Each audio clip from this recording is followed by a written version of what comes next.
Selamat datang kembali. Oke, kali ini kita mau bongkar nih cara-cara canggih aktivitas digital Anda itu dilacak. Ini udah lebih dari sekedar cookie loh ya.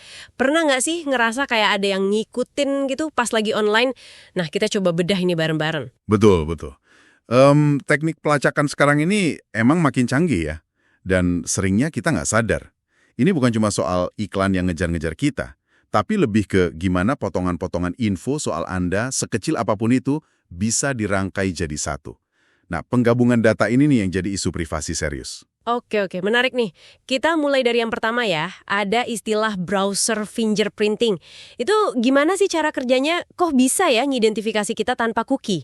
Jadi gini, browser yang Anda pakai itu ternyata punya semacam sidik jari digital yang unik. Unik buat Anda.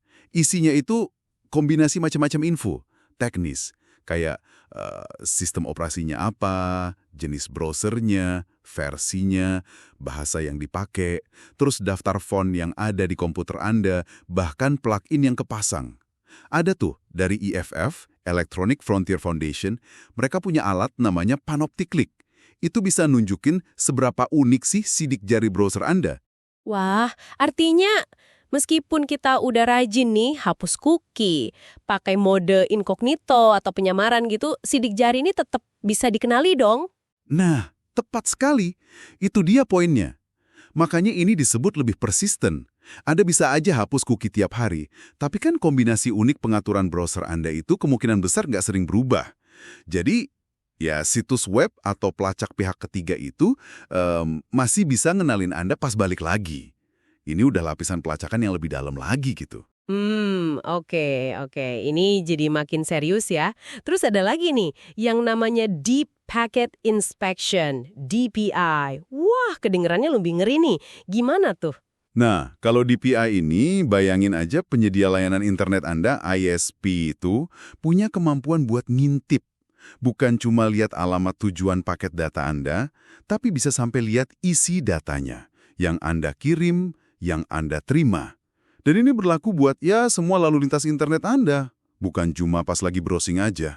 Waduh, implikasinya lumayan gede dong ya, terutama soal pengawasan gitu. Terus ada cara buat ngelindungin diri dari ini nggak? Ada. Ada. Pertahanan teknis utamanya saat ini ya enkripsi end-to-end. Yang paling umum kita lihat itu HTTPS di alamat web. Kalau udah HTTPS, artinya komunikasi Anda sama situs itu dienkripsi. Jadi pihak di tengah, termasuk ISP yang mungkin lakuin DPI, nggak bisa baca isinya. Tapi, nah ini penting nih, meskipun isinya aman, informasi soal Anda kontak siapa, kapan kontaknya, nah itu namanya metadata. Itu seringkali masih bisa kelihatan. Gitu. Oke, paham. Sekarang kita geser dikit ke jaringan sosial. Kan kita sering banget ya kayak sukarela gitu nyerahin data pribadi kita demi bisa connect sama teman-teman. Tapi seberapa jauh sih data ini bisa dipakai? Wah, cukup jauh loh. Ada studi yang nunjukin kalau sekedar like yang Anda kasih di Facebook itu ternyata bisa dipakai buat nebak hal-hal yang lumayan sensitif, kayak pandangan politik Anda, atau bahkan ya latar belakang etnis Anda.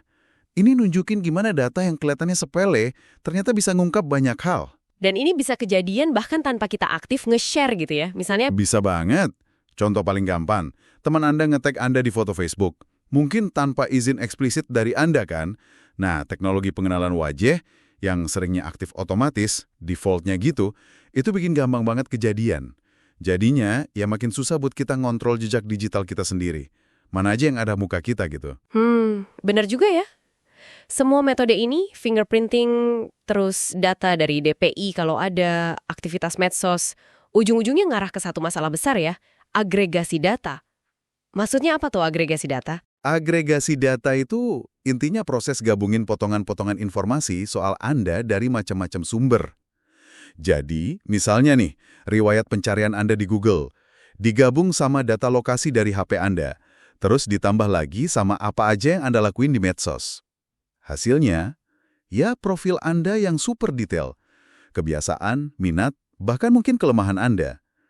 Nah, salah satu sumber, kita bilang disinilah masalah privasi utama muncul. Serius ini. Tapi kan data kayak gitu biasanya dianonimkan dulu kan ya, biar nggak ketahuan ini data siapa gitu. Nah, Ini dia bagian sulitnya. Proses bikin data jadi anonim, biar nggak bisa nyambung lagi ke satu orang, itu ternyata jauh lebih susah dari yang kita kira. Ada contoh kasus terkenal kok, kayak data log pencarian AOL yang bocor dulu tahun 2006, atau data perjalanan taksi di New York. Itu datanya udah diusahain anonim, tapi tetap aja peneliti bisa ngidentifikasi orang-orang spesifik dari data itu. Intinya sih, penggabungan data, bahkan yang kelihatannya anonim, itu punya potensi besar buat ngebuka identitas asli. Kayak kata salah satu sumber, bisa jadi lawan udah tahu lebih banyak dari yang Anda kira. Wah, oke. Jadi kalau dirangkum nih ya, pelacakan online itu rumit banget ya.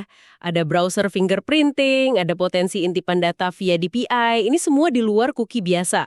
Terus media sosial jadi tambang data pribadi kita, dan yang paling penting penggabungan semua data ini bikin resiko privasi yang gede banget. Jadi anonim di dunia digital kayaknya makin susah ya. Iya, betul. Jadi sebagai penutup nih ya, mungkin ada baiknya Anda coba renungkan ini deh. Dengan semua teknologi pelacakan canggih ini, terus kemampuan buat gabung-gabungin data dari aktivitas kita di mana-mana, gimana sih seharusnya kita ngelihat batasan antara info yang publik sama privat di zaman sekarang? Coba pikirin aja, jejak digital kayak gimana sih yang sebenarnya Anda nyaman buat ditinggalin di dunia maya ini? Gitu mungkin ya, buat direnungkan.